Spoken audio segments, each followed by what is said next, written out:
Կրթության, գիտության, մշակույթի և սպորտի նախարարությունը հանրային քննարկման է ներկայացրել ուսուցիչների կամավոր ատեստավորման կարգում փոփոխություններ կատարելու մասին նախագիծը։ Մասնավորապես ատեստավորման նվազագույն շեմը չհաղթահարած, սակայն երկրորդ անգամ ատեստավորմանը մասնակցած և 50-ից 59% արդյունք ցուցաբերած, ինչպես նաև առաջինից երկրորդ ատեստավորման արդյունքում առնվազն 15% աճ գրանցած, բայց չատեստավորված ուսուցիչները հնարավորություն կունենան ևս մեկ անգամ մասնակցելու հաջորդ ատեստավորմանը և մինչև այդ աշխատանքի շարունակականության խնդիր չեն ունենա։ Կրթության ոլորտի փորձագետ Արեգ Թադևոսյանի համոզմամբ ունենք ուսուցիչների քանակի խնդիր, սակայն առավել կարևոր է նաև որակի հարցը, որին պետք է շատ լուրջ վերաբերվել։ Մենք ունենք որակի հետ կապված լուրջ խնդիրներ ունենք։ Բայց մյուս կողմից մենք լուրջ խնդիրներ ունենք քանակի հետ կապված։ Բազում տեղեր կա, որ ասենք մի ուսուցիչի մի 10 առարկա է դասավանդում իրականում անվան փոքր գյուղերի մասին է խոսքը։ Բայց ես չեմ կարծում, որ որակի խնդիրը լուծվելու է ատեստավորման ու ինչ-որ մարդկանց հանելու, դնելու միջոցով։ Որակի խնդիրը բազմակոմպոնենտ է։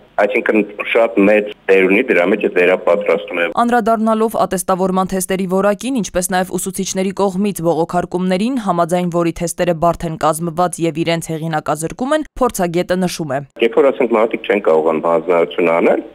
ասում որ դու ես վատ բացատրել։ Քո թեստերը լավը չէին։ Ինքը շատ լավ այդ ամեն ինչը գիտեր, իր հեղինակությունը բարձր էր,